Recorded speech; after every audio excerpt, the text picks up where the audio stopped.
Welcome to Backstage with Becca with special guest, Max Chernin.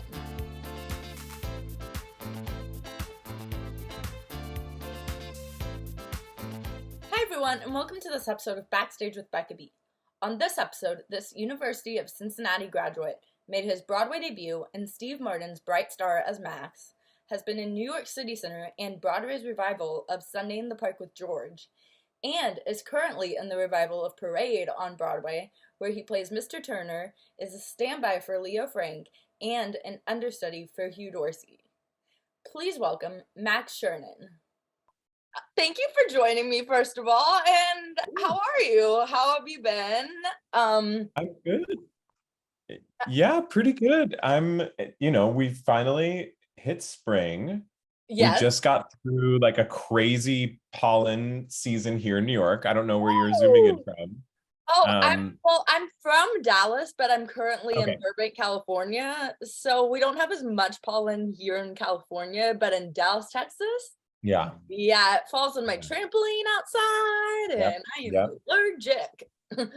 So that we had like a great little rainfall. It cleaned all the pollen off, and now I feel like I'm a person again. Yes. But just we're in the thick of all things Parade right now. We're just running the show and doing the thing. It's so cool. So I'm gonna get into Parade because obviously huge show, and it's had huge success during this run specifically. But first, have you always known that you wanted to be a theater performer, and when was the moment that you realized? Sure. I think I always knew. Like any kid, parents, they kind of like test out what works with their kid, and I think I got sent to like a sport camp where you just do stuff all day. And then eventually I ended up at a camp that was like a little bit more for like indoor kids. So it was like crafts and like make a spaceship and like run around if you want to. And then there was like the musical review and you could sign up for everything. And so I signed up for that. And and like everyone I was working with was like, oh, he has a really good voice, and oh, you should do this. And then like, you just kind of find your tribe. And that was really the place for me as like a little awkward ginger kid. And I think once it was kind of like, there was like some validating moments where someone was like, oh, he's good at this, then you want to be there. Much like, if I was good at football or soccer, then that would have gone the way. But I think from there, a lot of our generation are blessed with parents that were like, do what you love and do what you want to do. So I never it never was out of the question that this was something I could do. And I'm, very grateful for that. But yes, that's so true. Well, I mean, I feel like I was blessed with parents who were like that too. But that summer camp sounds really cool because like lots of options. Yeah, it was like a Montessori school, which is a style of teaching, I think, where like the kids are drawn to whatever they want to do. So I think it's very cool. Yeah, it was a very cool camp. So neat. Oh my gosh. Yeah. More of that. Yeah, right? Like options for kids, like to figure out like what they want to do, what they love, or like to how, like, I mean, even if it's not like what they're gonna do like later in life, to just like enjoy themselves. Totally. So growing up, how do you think you worked on becoming like a well-rounded performer in the industry? Yeah, I think I was fortunate. I grew up in Cleveland, outside of Cleveland, Ohio, in the suburbs. So I think everything that I was absorbing was always through like the lens of this like kind of sweet Midwestern energy. So as we were learning like specific skill sets in like different acting classes I did or different shows I was doing, we were also like, everyone was just really nice and kind pretty much. And I think there was always a lot of value in that. It wasn't super competitive, or at least like being a guy in musical theater wasn't super competitive because there were so few of us. But having that lens, I think, like, was a helpful way to grow not only as an artist, but also as a human and a teenager and a young adult. I think sometimes it's easy in a very competitive environment to only focus on the growth as an artist. And sometimes human stuff gets left behind. And, you know, if you do that, then like, what kind of acting are you really doing anyway if you don't have like human experience to draw upon? So yeah, I think I was pretty grateful that all of that came my way. And then my parents were really supportive and sent me off to like different arts camps. I did Interlochen Arts Camp in Michigan. Oh, and then I did there's a lot in the Midwest, I feel like. Yeah. And then I did 2 pre-college programs going in my junior, going into junior and into senior year. I did one at Carnegie Mellon and one at Northwestern. So that was, yeah, those were good programs too. Really great programs. And that was kind of like my first taste of conservatory style training, and also gave me the chance to meet like other kids from around the country that were as dedicated to the craft as I was. So yeah, I mean, I was super fortunate to have had that support and like an extension of what I was doing at home. Yeah. I'm curious. I don't think I feel like I've interviewed people from Ohio before, but I don't think I've ever like gotten into this, but I just thought of this. So, like when Glee premiered, because it was in Ohio, did that like inspire in any way or shape or form? Funny you mentioned that. So Glee came out when I was in college.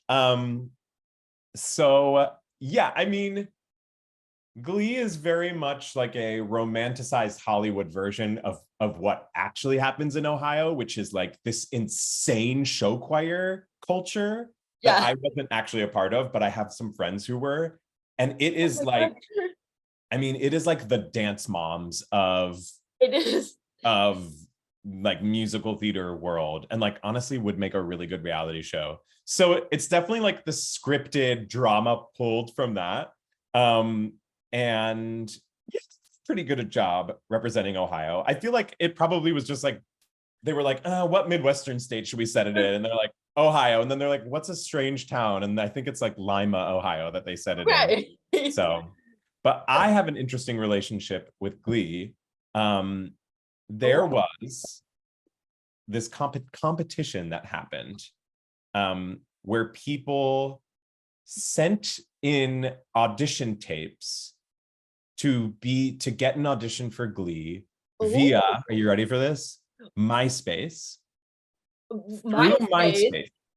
10-year-olds are like, what's MySpace? No, I'm kidding. Right. Through MySpace, and in select regional locations, there were competitions that happened where the local Fox network would host a competition, and the winner of that competition would have their audition taped by the local, like a 2-camera taping by the local people. And then they had like a golden ticket a la American Idol to go to the producers. Like there was a guarantee that the producer would go, that audition would go to the producer. And you're looking at the winner of the Cincinnati version of that. Oh my God. Yeah, so I did this American Idol-esque competition, and I won. And they filmed my audition, and it like went to producers. And then there was like a hush, nothing happened for months. Hollywood. And then they announced that reality show for the next, the one that like famously Alex Newell was on, I believe. Yes. And they were like, you're automatically being considered for the show. Don't worry about coming to the live auditions. That was a lie. They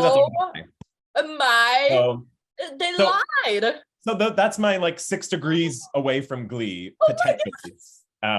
But you know what? I ended up finishing my degree, and I am where I am now, and no regrets. So. But I just know everyone in Cincinnati was like, he's from our Yeah. city. I was on He's the I like from was our on the city. local news at like the morning show or some wild stuff. Yeah, it was cool. They're like going around bragging, even if they like don't know. They're like, Yeah, yeah, yeah, yeah, that's so cool. yeah, yeah. Wow, what a fun fact. Fun fact. Yeah. So I'm curious, because I was looking at your resume, and a lot of people that I talk to, there's like shows like Wicked and stuff like that. And you have like very unique shows on your resume, like Sunday in the Park and Bright Star, like stuff that's performed less, I feel like, even though I just saw a production of Sunday in the Park. What attracts you to shows as an actor? Um.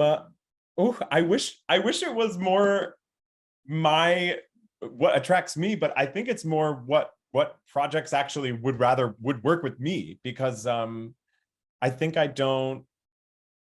We're in a different place now in the industry, I feel.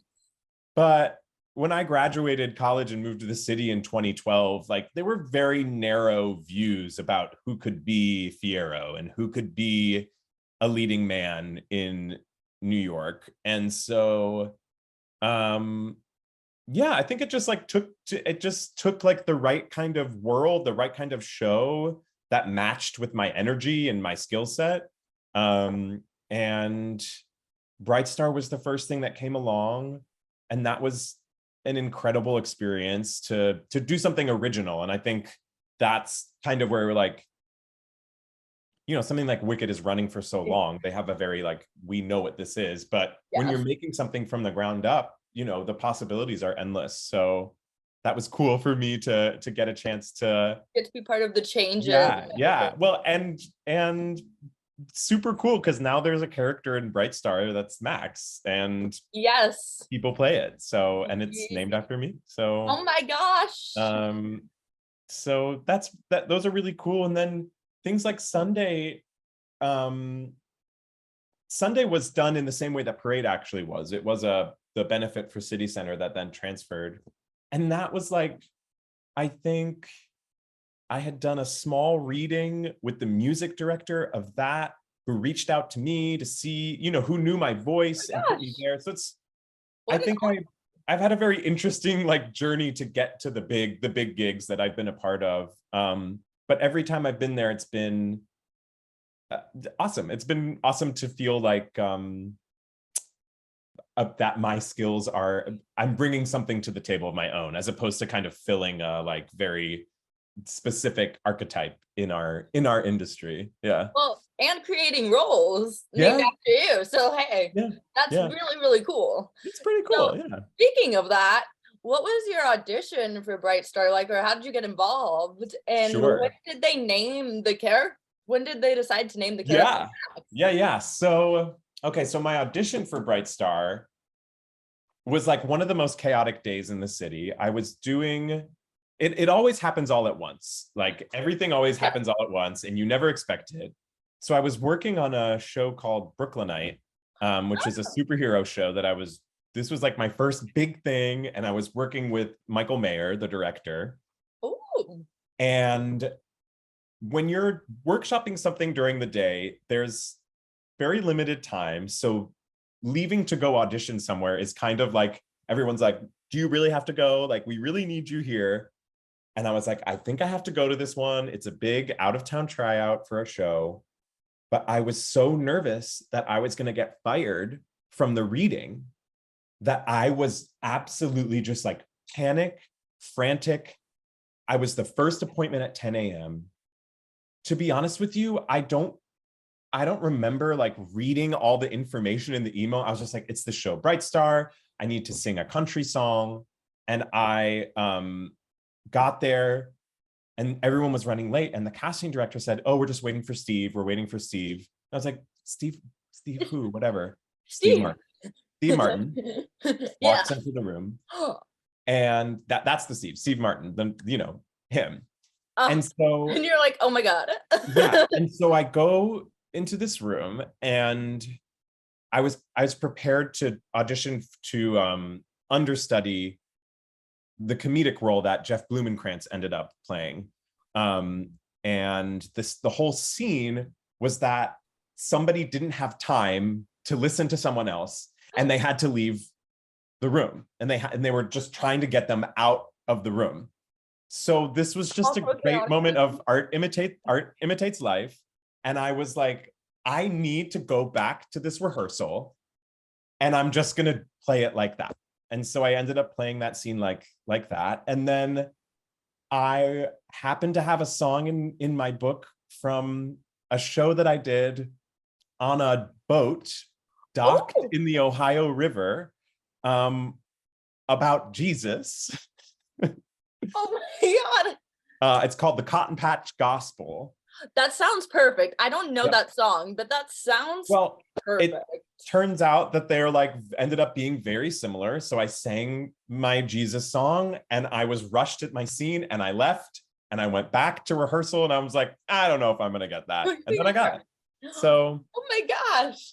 Yeah. And then the character ended up coming about. They wanted to write like a little foil to Billy, the lead character. So they made like I don't have glasses nearby me, but I was like, I have glasses and I'm Max. Like, I'm trying to get the girl, but she doesn't want to listen to me.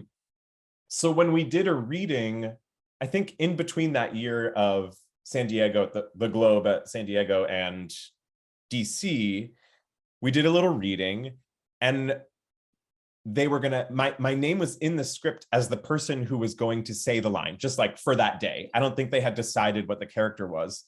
And then Mr. Steve Martin was just like, I think we're gonna keep it Max. And I was like, oh my God. Okay. I was like, all right, like, we will remember this forever. What do you say? You're like, whatever you say, Steve Martin.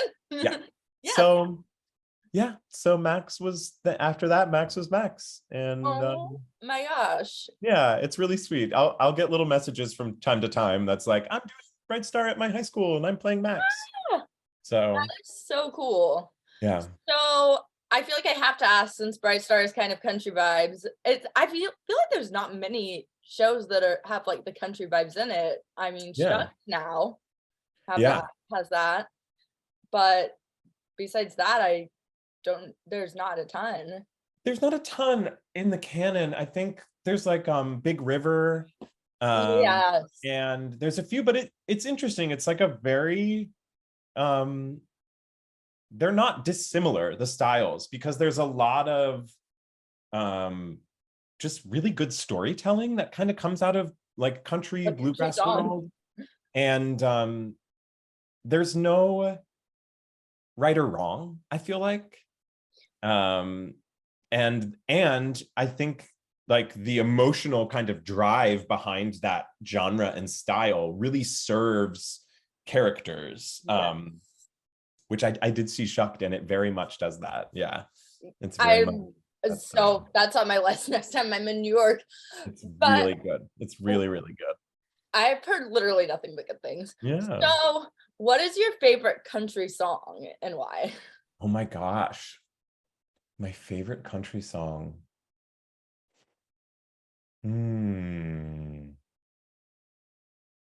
That's a tough one. I mean, I love Dolly. Yeah, always. So, like all the Dolly stuff. And I'm like a little indie guy too.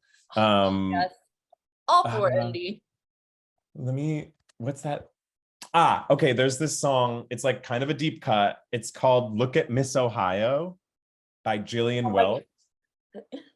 And it's just a good tune. Look it up. Okay. Miss Ohio. I definitely will. Yeah. I feel like I was thinking the reason there's probably not much country stuff like on Broadway. Maybe people are like, will this work on Broadway in New York? Yeah, I think it's like, you look at the formula of a lot of, well, I guess they did do 9 to 5. I mean, you look at the formula of a lot of like, let's take a beloved star of the music world and retrofit their catalog to a musical, or it's a bio-musical. I don't know. I don't know if it means that like country artists are like risk averse, maybe they don't want to put it out there, or that it's, the right thing just hasn't quite come along. I also don't know that like the Broadway audience and country, I don't audiences. really know like where that intersection is. That might be a better fit in like Nashville or Yeah, um stuff like that. But yeah, it's interesting that, you know, it's sneaking in there a little bit. I it think is. there's room for all music on Broadway. I think. I mean, it's so interesting how, because musical theater is still such a young art form, realistically. It's It's still interesting, growing. still growing. It's Yeah. it's so interesting how in its roots, things started in the musical theater and hit the charts. All those Rodgers and Hammerstein hits, they hit the charts, and then every jazz musician did their own take on it. And the correlation between, you know, what was going on Broadway and what was popular music was vastly different than it is now, where I feel like it's the reverse, where, you know, what is popular enough on the radio that can get people into the seats, Mm. you know, like And Juliet, which like is also so fun. And Oh you my should, gosh. I mean, that's like the millennial dream. Yes. It's like every It song I is. ever want to hear. But yeah, so, you know, it's interesting how that's kind of shifted over time. Yes. Lots of like different stuff now. I feel Yeah, like lots of variety is totally. showing up. Yeah. So, how does one prepare to make their Broadway debut? Mentally um, and like script wise. yeah, I mean, luckily, the difference between Broadway and like any other show is that you have way more time. You have a lot more time and a lot more money is involved. Yeah. So your debut is really like the first preview, which means like it's just the first time they're showing it. It's not opening night. So the stakes in terms of like messing up or like, you know, just being overwhelmed by emotion alongside of trying to do your job, the stakes are a little lower to prepare you to get to that opening night, so that when you really do open, everyone's feeling super confident. But yeah, I mean, I guess leading up to the debut, I'm grateful to have had the experiences that I had prior to that in other professional senses, just to know what it's like and to not feel super overwhelmed. And yeah, doing an ensemble track was a gentle way to move into Broadway. You know, I had like a scene with 4 or 5 lines, and you know, I think it would have been a little bit overwhelming if my Broadway debut was like also me starring in something. Not that I wouldn't want that, but I think, you know, it was a gentle way to kind of ease into the world. Hey, ensemble characters are rock stars. We sure So are. We sure are. like Yeah. literally, and like most of the time I just like y'all have like 5 other roles that you all have memorized in the back of your head to understudy or stand by for, and that is just crazy to me. Yeah. Yeah. It's pretty wild. Yeah. I don't know how you all do it. But is there like, I mean, speaking of, this is later in my question list, but speaking of, is there like a process that you have when you're understudying roles and shows? Sure. Um, I mean, it starts with the text. So it starts by just making sure that all the songs and all the lines are somewhere in your head. And it's more challenging on a newer show that's changing during rehearsal and previews, because nothing's really set in stone. So it's kind of a toss up whether or not it's worth it to learn everything when something might be out the window in a week or two. But with something like Parade, everything was pretty set. So I was like, great, just like start by learning the lines. And that is usually me recording the other person's lines in the scene and pacing around this very room that you see, just doing all the lines. Sure. And then yeah, we're fortunate now in 2023 that we can, with the permission of the, like, usually at the theater with the stage managers in their office, we can watch archival video of the show.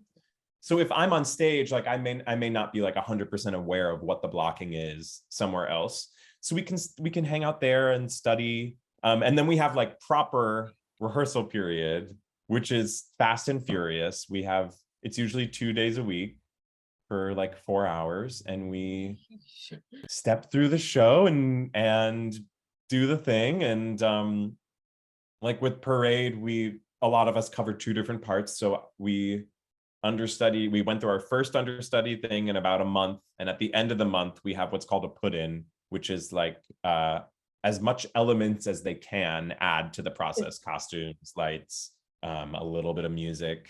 So we try to do it as close as we can to the show status, or the show whatever, to the show, what do you even call that? We try to do it as close to the show as possible. And so that if you get that call that's like, hey, you're on tonight, you have like a little bit of a sense of what's going on. Yeah. Or but you're it's fast as ready as possible. Totally.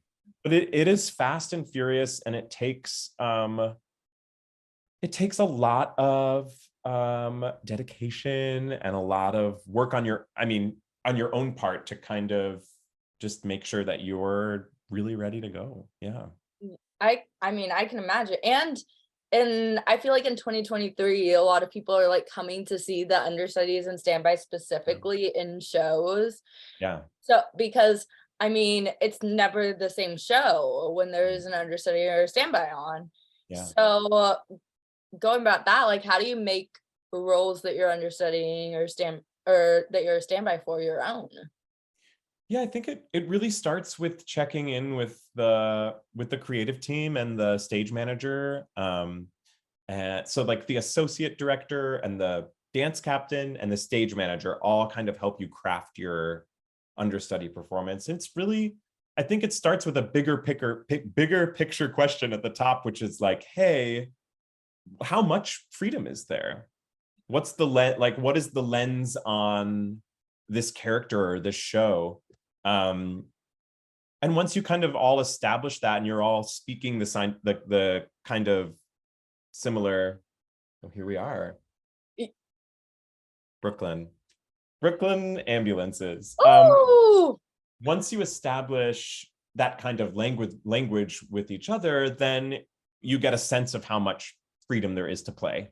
And usually that means like, hey, it could be anywhere as, oh, we really need you to like actually turn here and breathe here, which fortunately is not the case on Parade. But, you know, it might just be like, yeah, you're totally free, hit these roadblocks because that's where your lights are. And, you know, and if you're going to go on with someone that's doing it every night, just make sure that you don't throw them off, that they're kind of, you know, there with you. But I think that you don't play the character completely different. yeah, but I mean, it's I guess my biggest context right now is Parade. So the team has always encouraged each of us to bring ourselves to the roles. I could think of other situations where it would be more like very specific. If, I mean, would keep going back to Wicked, I guess. You know what I mean? Like Elphaba is Elphaba, and there's tweaks you can do in there, but you're always going to do those arms at the end of Wizard and I. And the dramatic and no good deed. And I don't know the inner workings of how that show's maintained right now, but I would imagine it's more limited because of just what it is at this point. So yes. Yeah.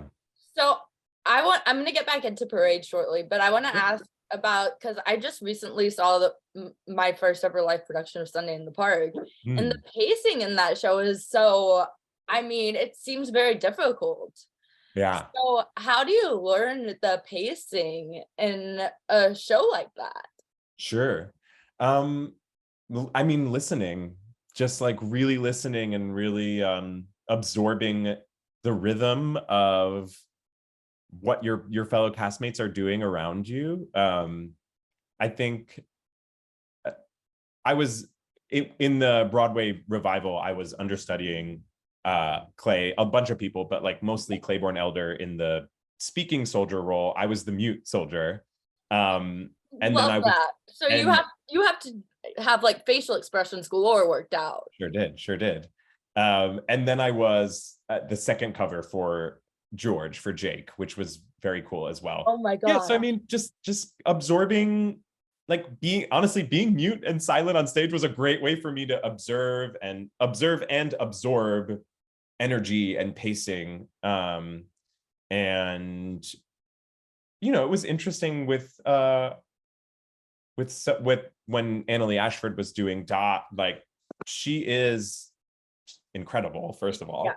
But the way that her and Jake played off each other, that's kind of like what you would be expected to bring to the table, just to kind of match her energy and play. So yeah, but I mean, that is it was a beast, a lot to learn.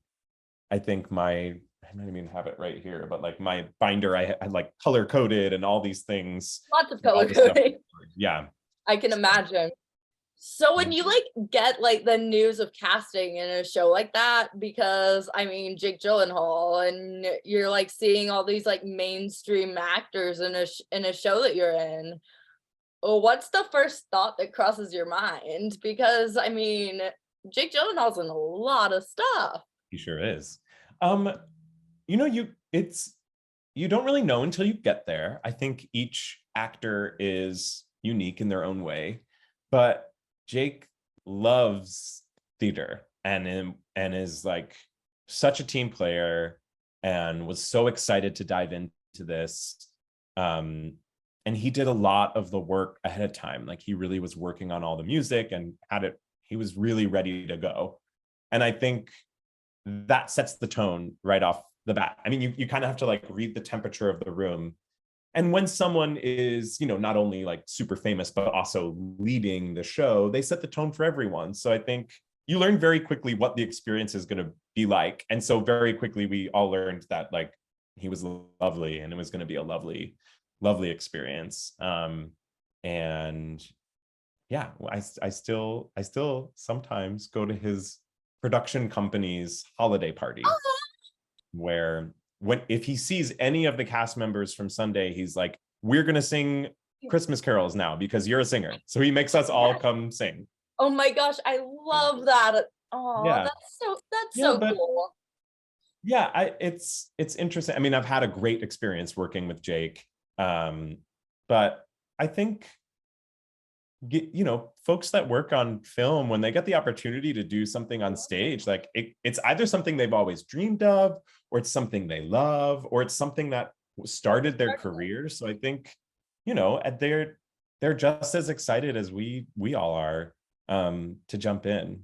Yeah, I can imagine the reaction in the room goes from everyone is very like, oh my gosh, we're working with this person, to, oh, okay, he's just in our cast. Yeah, like just a normal person. Yeah, very quickly. Yeah, which is really cool which is really, really cool. So I'm curious too, was the production of Sunday in the Park in 2017 modernized at all compared to 1984? And if so, how? Yes. Yeah, so you just saw the production at Pasadena? Yes. That is our production. Same director. So that's kind of like a semi remount of what we did. So I would say it was modernized in terms of the lens that we kind of saw it through. Time periods remained the same in terms of like, the early Georgia, like Seurat and then George in the 80s or whatever. But I think they found a way to make it feel a little bit more universal. And a little less like a timepiece from the 80s when it popped up for the first time, early 90s. So, it's interesting. Each time someone gets the opportunity to revisit a piece in a revival, we're always, or at least I'm always asking myself, what for? Why are we highlighting this material again? And I think at that point in time, it was really, Sunday's just always good. There's never not a reason to do Sunday. But I think it, just highlighting the struggles of an artist, of artistry. And also, I think what was really important with our revival is that it was the first time we really were showing a world that looked more like our world, that it wasn't just all white folks. And I think it was really important to acknowledge that a piece of musical theater that's inspired by a pointillism painting can be whatever it wants to be. Yeah. It can exist anywhere. And I think stripping things down and kind of doing a bare bones version was a helpful way to digest the intricacies of the score as well. Yeah. The score is so interesting to me because it's like so fast, and I mean, Yeah. it's very Sondheim. So, Right. I mean, but it goes back to the pacing where I'm like, wow, I can't believe people are like on stage singing this and not running out of breath. Yeah. It takes It- a lot. yes.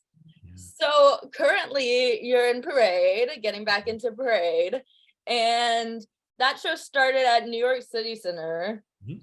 So when you got cast in it in New York City Center's production, did you have any idea how much press it would get and like how well it would do, like selling out?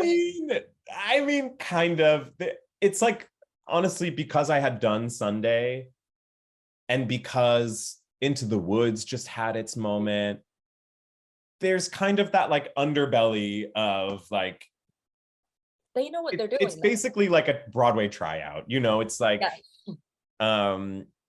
and the formula, I was like, oh, well, yeah, Ben Platt, like this is going to be buzzy and people are Yeah. going to want to come see it. And Parade is, Parade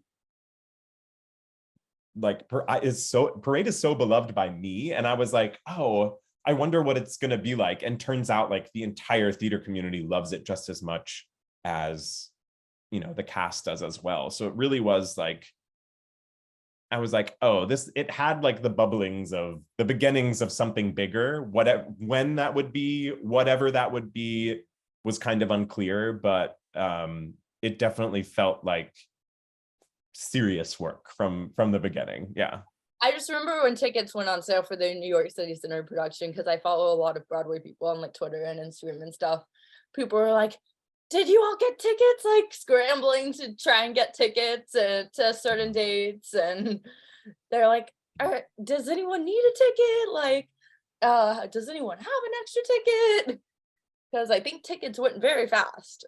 They did. Yeah. And it's an interesting thing about that slot at City Center because the entire run of the show is meant to be the benefit for City Center as a whole, not just the Encores program, but it's meant to like benefit and fund a lot of their like dance programs and education programs. So the tickets are like super expensive for the entire run, which is just like, it's just like a very wild scramble to kind of for the public to try to get into that because it's like this big benefit week. Yeah. Yes. So I mean, when Parade, I feel like it's very different than the title suggests. So it's kind of a hard-hitting story, and it's a true story centered around 1913. What do you think made now the right time for a revival for Parade? You were talking about with Sunday in the Park, the revival. Yeah. Well, given a certain events in our country's history right now, I think it's, in terms of context in the narrative, it's very much out there and very much present. I think, anti-Semitism is sadly having a resurgence in our country. And there's a lot of misguided press and media and polarization of our entire country. And the show also deals with the intersectionality of anti-Semitism and racism. And I think there's just a lot of real, raw emotions that we're all feeling and going through right now that synthesized in this story that happened over 100 years ago. It really, the gravity of the story really hits hard because as much as time has passed, we haven't changed, and history repeats itself, and it's it's really, really wild. It's pretty wild. And I'm half Jewish, so as a Jewish American myself, it's just it's haunting and revealing, and I think, it's like, it's sad to say, but like this just feels like the time to bring this up, to like really kind of show this story and present it to the theater going audiences. Because the original production was 1998 Yeah, at Lincoln Center, and this was JRB's first big thing. And I don't know that it hit. I don't know that it really like hit. I don't think Like, it did because It didn't really. it had like 80 something performances. Yeah. And I think, Lincoln Center is known and has always been known for like highlighting art, and regardless of its commercial success, that's why they were lifting things up there. And hearing a little bit about that experience, which was a big collaboration with Hal Prince and Alfred Urey, the book writer. I don't know, their goal wasn't to have a smash hit on Broadway. Their goal was to serve the story. And I think Jason's ear was just, it's wild thinking about it now, because Jason, I think, has shaped contemporary musical theater. Yeah. But where was that seed planted? Like, was that seed planted near and or around 1998?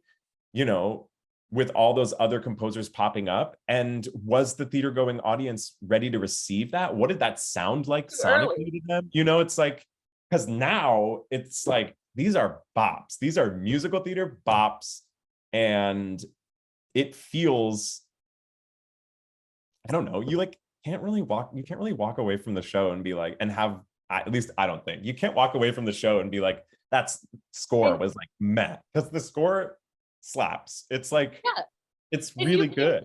You can't walk away without like having like 100 thoughts in your head probably either. Right. I mean, and it's so cool to have like a bunch of people working on it who are Jewish, half Jewish, whatever. Yeah. And I mean, I'm half Jewish, so like I grew up with my grandparents telling stories, telling like their stories. So I'm sure like behind the scenes, people are like telling stories about like that time period or time period close after that like their grandparents told them. Yeah. And you learn just so much more about like the time period that this show is happening in and the time period closely after. Yeah. Which is probably wild. Yeah, it's pretty wild. Yeah. So how would you convince people to come see Parade on Broadway? I think, regardless of if you go to the theater to like have a cathartic experience, I think this piece is just an important investigation of history. So I think anyone who considers themselves an American, I kind of hate the way that sounds, because like I don't really know that I really identify as I want to identify as American, but I think, it's really important viewing. It's important. It's like a must view. It's a must see to get this lens and to get these details about a slice of our history that is rarely discussed, if at all. And I think in a sea of like more fun things to see on Broadway, like this is like Broadway. It's an orchestra. It's like these performances are like out of the park. Like there's just something very, very unique to the experience of seeing our show on Broadway that like you really can't get anywhere else. And not that people shouldn't also go to Anne Juliet, because it was very fun. I had a very good time there. But, if you're looking to kind of like balance your array of shows, Parade is a good one to throw in there. I think it's important viewing. It's beautiful. I think it's catching a lot of people off guard in terms of how moved they feel. And yeah, it's just like a classic, original, based on a true story musical. Fun way to learn history. Yeah, So it's a different way to learn history, I'm a gonna say, different way. Yeah, because you're not sitting in a classroom, right. you're sitting in a theater with other people who love music and musical theater and appreciate the arts Yeah, yeah, and learning about something true that happened. yeah. So you mentioned loving the songs in Parade.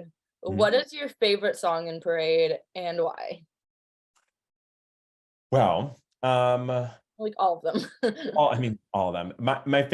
My favorite song is actually top of Act Two. It's called "Rumblin' and Rollin'." That Ooh. Douglas Lyons and Courtney Carter sing. It is an awesome. It's a bop. It's a bop, and it's an awesome lens on the story because there's all of this noise going around about this Jewish man, this white man who's committed a crime and who gets his sentencing is to be lynched. And the top of Act Two is two African American folks chatting about how like people have been oppressing them for years and years and years, and there are plenty of Black folks that have unfortunately been lynched, Yeah. etc. And no one's paying attention. But now this one white person, now they're all going to pay attention. Like, Wow. It's like yeah, it's a like a good, parallel like life. spicy little like reality check for everyone seeing the show. That's like, oh yeah, this might seem like a big like, oh, like it's a big issue. Yeah, yeah. But what about all of us? Um, Yes. and so I love watching that because it is like it's just like they're both so talented and it just feels like really fused with um a lens that just like kind of rings true, I think.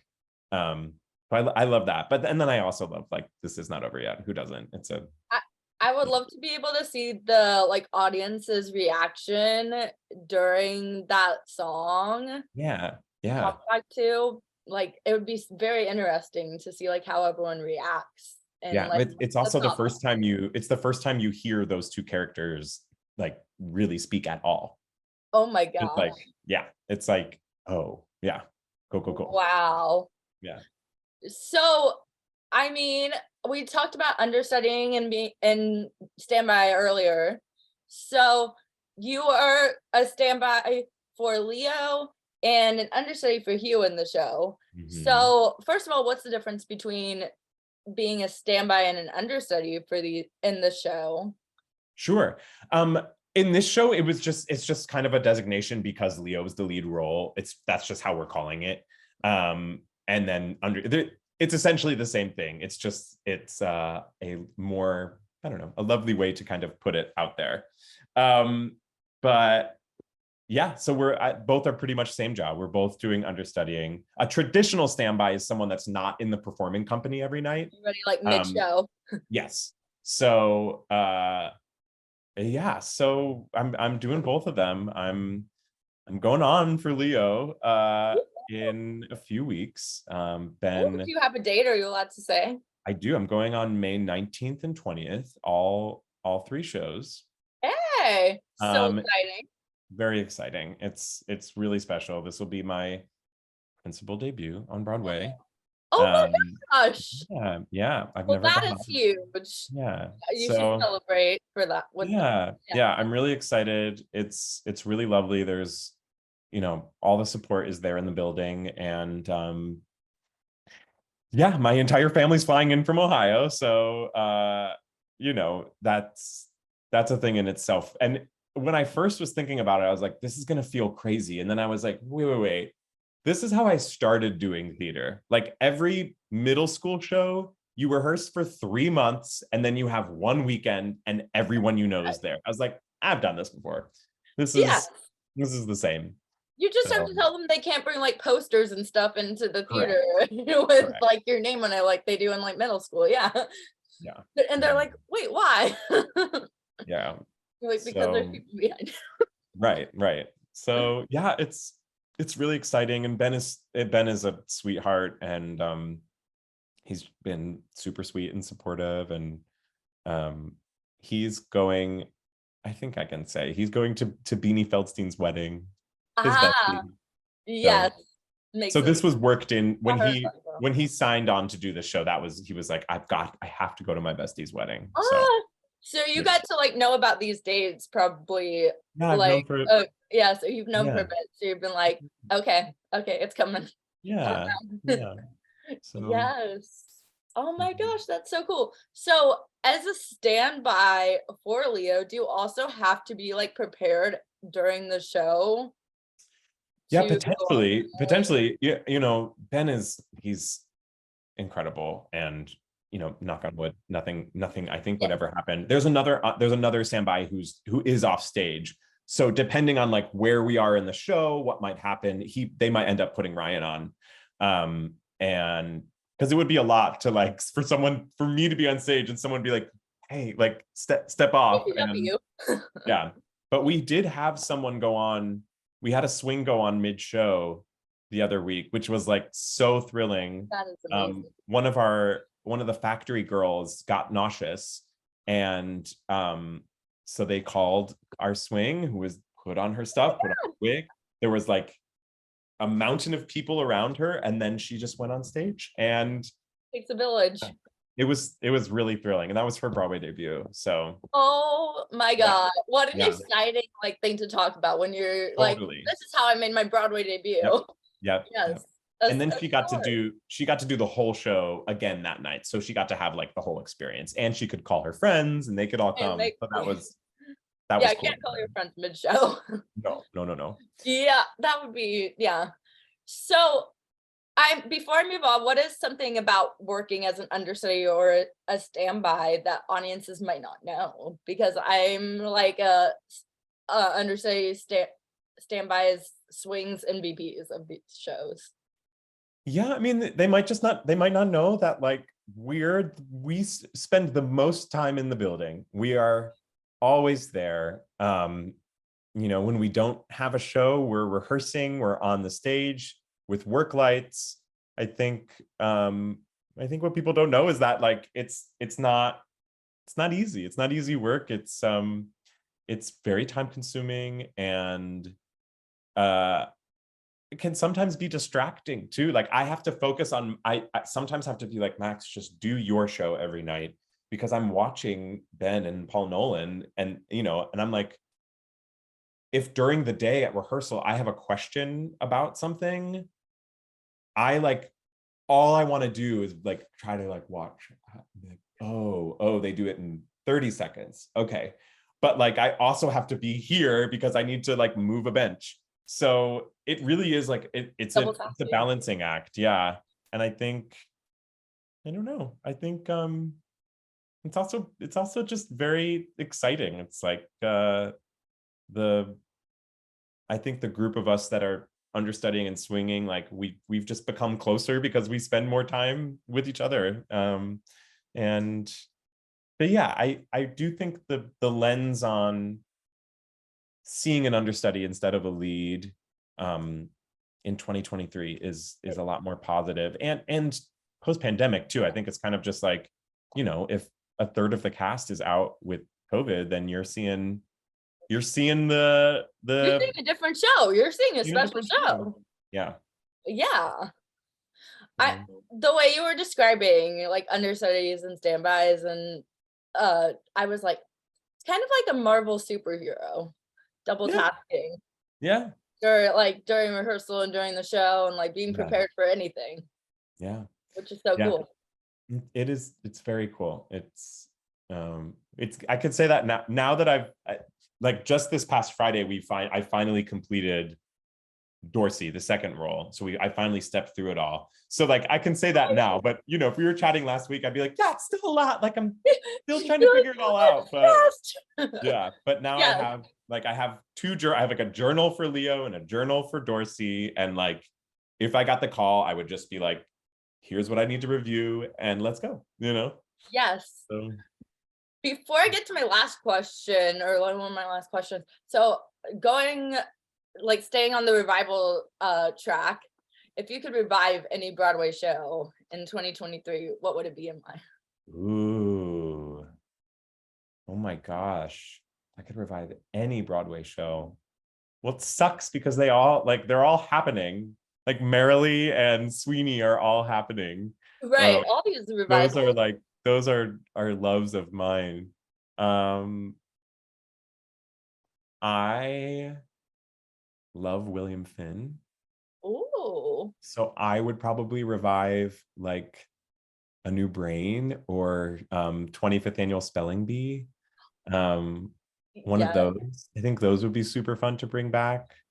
I'm just a super fan of all his stuff, and I think there's always a place. I think there's always a place for Spelling Bee on Broadway. Let's do Yeah. Spelling Bee again. Oh my gosh, I feel like that hasn't happened in a Yeah. while. Yeah. And also, although like I heard rumblings, but like what are rumblings? Also, Urinetown, I would really love. Oh, I bring think back. I've heard some Yeah, I've heard some rumblings too. little. But I think that actually would have like a cool stamp in 2023 with like global warming and like Ooh. where we're at now, you know. So in terms of fun things, Spelling Bee, in terms of like meaningful things, like maybe Urinetown. Yeah. Yes. Yeah. Yes. I'm just like waiting until it's like okay to be like Phantom of the Opera because it just closed. So I'm I like, know. revive I it. was there. I went to the second half of the closing performance. Like revive it already. Yeah. Yeah. I'm It's sure been they will. like 5 days.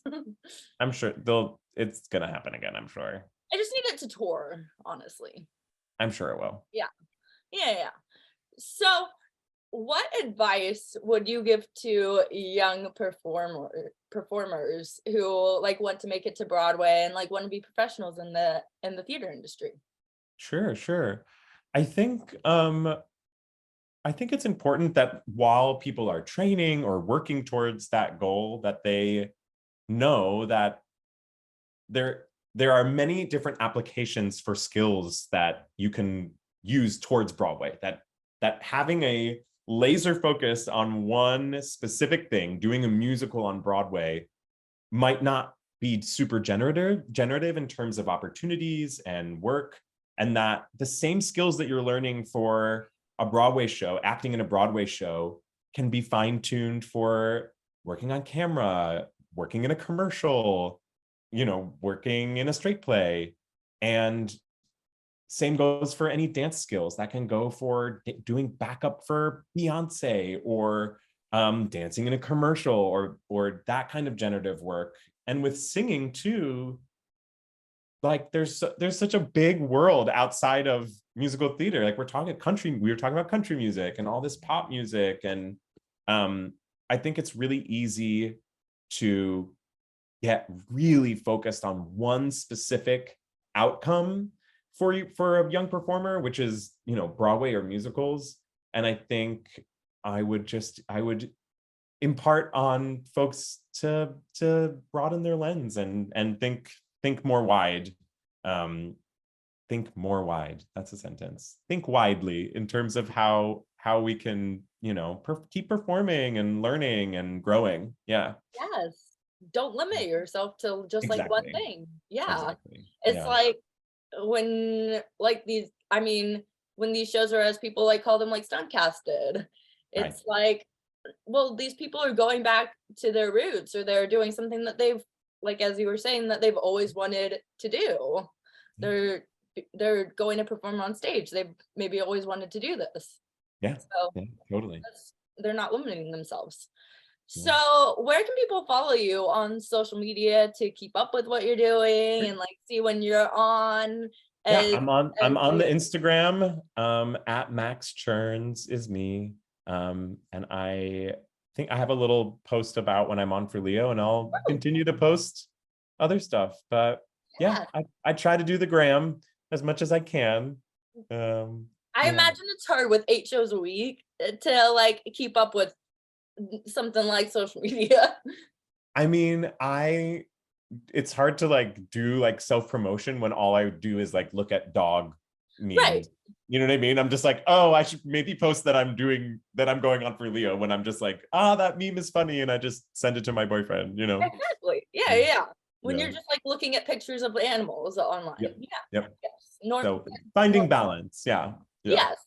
So, do you have anything that you'd like to promote, or just want to tell people to come see Parade on Broadway? Come see Parade on Broadway. Come see me when I'm on. You can also come see Ben Platt. He's also very talented. But I would love to have people there in May 19th and 20th. It would be awesome. Yeah. I'll post the dates in the description. Cool. So people can come see and like the ticket link and stuff. Cool. Well, thank you so much for joining me today. And I mean, huge congrats. I know it hasn't happened yet, but huge congrats. Big deal coming up, big day coming up. And I hope you have a great rest of your week and a great rest of your day. And enjoy. Likewise. Nice to meet you. Stay sweet. Bye. Thanks for watching this episode of Backstage with Becca B. You can follow me on Twitter and Instagram at Becca B Talks TV. Or for more exclusive content from this interview and more, you can follow me on Instagram and Facebook at Backstage with Becca B. Make sure to subscribe to my channel and like this video, or if you're listening on Apple Podcasts, go ahead and give me a 5-star rating. Thanks for tuning in, and I'll see you guys next time. Bye!